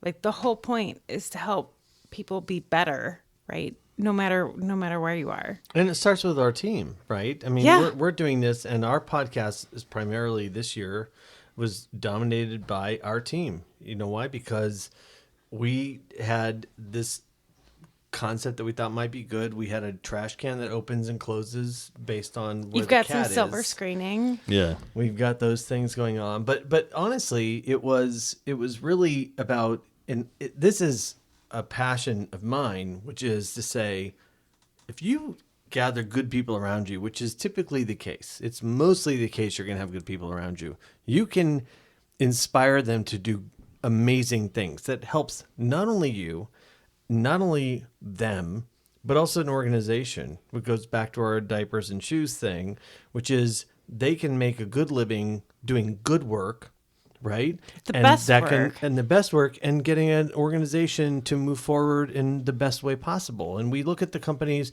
that do a great job at that, and I won't mention them, but they do that, right? And so, but we have to start that. It's not your manager who's going to tell you to do that. Right. It's not your VP that's going to tell you to do that. You're going to do that on your own. That's what we're doing here. Nobody asked us to do this. Brandon and I spent our own money figuring this thing out, and it might suck, but so what? We're going to just do it. These microphones are fancy. Yeah, they are. I mean, and to kind of wrap it up, is that we're doing a retrospective on our perspective. And I think for this first part, I think we did a good job in terms of, how we recognized what our original mission was, Greg, in terms of, making sure that terms that, maybe using us more than we're using them. Yeah. And we Right. did it for 1 year, by Yeah. the way. One Yeah. whole year, and spent our own money on doing it. So Right. we're committed. We're in. We're all in. Yeah, Well, exactly. you guys are. Yeah. I just showed up. Even with coffers. Yeah.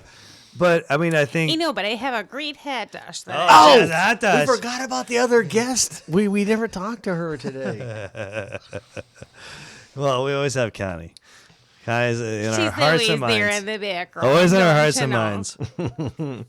But I think that, kind of looking into going into the part 2 we want to talk about in our next section, I think that the way that we wanted to look at this going into it was, hey, this was our original mission, and we have to understand where our clients, where Agile is, where command and control is, like we're within the spectrum of what's really going on, and we can talk about as much as we want to say, well, meet them where they're at.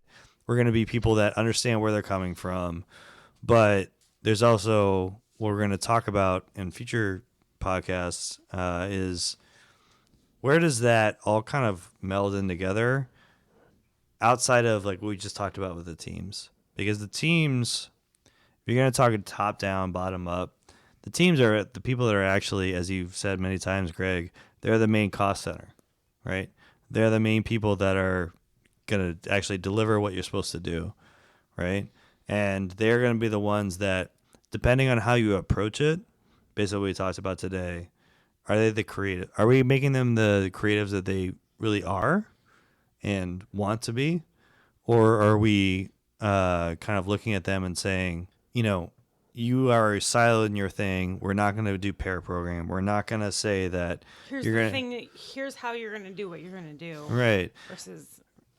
Versus anything else. And, you know, as we've said from the debt, like some of those people on the teams, that's what they're used to. So where is that transition? Where is that tipping point? Where is that ability as what we're trying to do as coaches to say, we're going to try and transform. We're going to use the transformation, Greg, in a good way. How are we going to transform the way that you're looking at things it's the grind, Greg. You've talked about it many times. It's the grind. Let's chip away. We're not going to say we're going to get everything done at a particular time.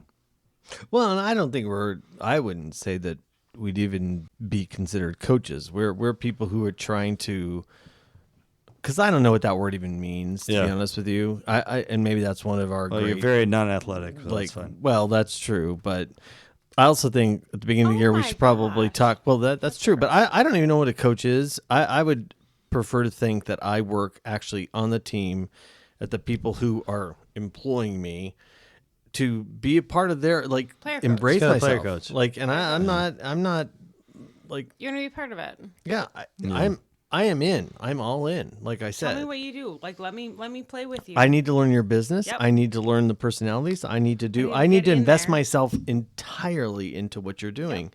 And I think that's what we're trying to do and what we're trying to talk about. We're trying to get into, and it's that I 100% agree with Greg, but I feel like that's almost an easy way of talking about that conversation too. Well, I'll just tell you, if I'm buying it, because I've spent millions of dollars on consulting in the past, I want me. Right. I want somebody who's invested, who's all in, going to help me. Trying not to laugh. And I want somebody who's going to give me some results. I want me. Because I'm not. By the way, I don't want some, namby-pamby, blah, blah, blah. I'm going to show you my transformation model. Let me just give you my transformation model. This is the guy who spent a lot of money on consultants come in to basically tell him you're too involved. So too involved, or you suck, blah blah blah. And I'm like, fuck you. I'm gonna do it myself. That's what I did. Yeah. So there you go. All right. And now you have a podcast. There you go. So there's that crappy podcast that 50 people listen to. So that's the end of crappy. Watch your. I'm just mouth, saying. You son. started this fight, young lady. Sir, you are in the Apollo 13. Now I'm gonna have to eat hot dish. It's gonna be horrible.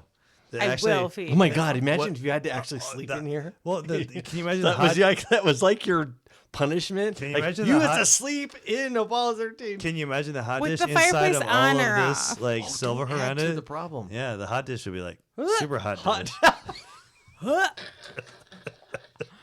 Okay. All right. Well, so we're gonna. So we've made this whole thing. The whole thing very awkward and probably By the way, doesn't smell ending well. best for me, just so you know. All right. So we're ending part 1 of our check yourself before you wreck yourself. A retrospective on perspective. Retrospective being no more. Yeah. No, thank you. But in part 2, we'll be listening to some more clips. And we'll about talk me. through we might come back. How we can better use automation and data. Stronger clarity on that sounds product exciting. management and marketing, Greg. And avoiding the misuse of the overall term transformation. You said, oh, geez. It's because of you. It's your influence on me. By the way. The misuse of the overall term transformation. So now a transformation sticker. Transformation. Yeah. To really make a difference in how Agile can be used for good. Yes. And not evil. Very serious conversation. Hooray, good. All right. So everyone, as you regularly know, before we fall completely apart, send your emails to feedback@agileafterdark.com. And if you want Craig to stop laughing like a schoolgirl, send that to Rants. It's her fault. Rants It's her fault. agileafterdark.com. We'll see you for part 2. Bye. So for the break, I have 2 clips from Greg doing his whole "Are we robots?" stuff. Yeah. Which is pretty amazing. Are people like robots? And let's just listen to see whether there's some similarities in the arguments here. So at least he might be consistent in his rants. And we can get into later about how your own personal life doesn't work in 5-year increments, right? As human beings, we all act agile, but when we come to work, we tend to act like robots, and maybe that's another topic for later. Again, this is what I would say. At home, your kids never do what they say they're going to do, and your vacation gets ruined because something happens and your garage door doesn't open one morning and you have to get your car fixed or whatever, you get a flat tire. And that's just the human condition. When we come to work, we think, well, everything should just work robotically at work. And so we treat it differently, but really work is just a whole bunch of humans trying to get things done. It's like no Jen's different. kids can bust through the door right now and Right now, this podcast. and we're watching to make sure that doesn't happen. So we know that might happen at any point in time. So what sort of family trip did you have that everything went to shit and you were like, we're not robots, we're agile? Almost every one, Brandon. So that's why I'm saying this. This is what's driving this point home. Every trip I've had with my family has ended in almost utter disaster. However, we lived and thrived at the end of the journey. Okay, so yes, it is true, and it's a valid metaphor or a simile. What would it be? I don't know. I don't know, but your trips must suck. They're not very positive. They're like your typically- garage They're more doesn't learning open. experiences than and here's the thing: pets Like did not die along the yes, way. right, Okay, so you have so there's pets. no pets that have died along the way. I know, But because they you have guys not always take died pets. You along always the have way. to take pets. I have to take pets it's along the true. way, so Yeah. that there's no. But everybody has to adapt, and everybody has a different point of view, and everybody does not eat the same food, and everybody has to. Oh my God, why am I living this life? And I'm thinking about it. Nobody gets along. Everybody has a different need in every category, and so. So, Greg, if you're How a do you project, prioritize? if you're a project manager, you'd be able to be like, "You're not following the plan. You're not following the plan." No, they're like, "No, you're a coach, Dad. You're No. able to deal with this." You know what Hey, the best listen, thing just to do be is the product you owner of just this and just you prioritize. Don't worry about it. no you have the underlings Here's go the get a deal. bucket of ice and then you sit We're because you went to the liquor store before and you just drink and let them figure it out. That's how you do it. Sunny. That's how you do it. And you just let them figure it out. And guess what? They do. They figure it out. Me as the executive sitting in my bed just Fair hanging enough. out waiting for it to Fair happen. enough. They all figure it out. Somehow. This is why he's the all product works out. manager. He's like, Now- I'm a product manager. Hey, listen. I planned this whole trip. You guys fight it I out. have this to the end. You guys all figure I'm it paying out. for it. And the only exception Here's the funding. You ex- figure it the out. exception is the dog has to stay with me in the room while they go get their food situation Variety sorted thing, out, yeah. and I got to listen to the dog whine because everybody left. So that's the finance guy. Like I got to deal with the finance guy whining at the door because where are all the resources? What happened to our people? What's going on? I don't know. Oh.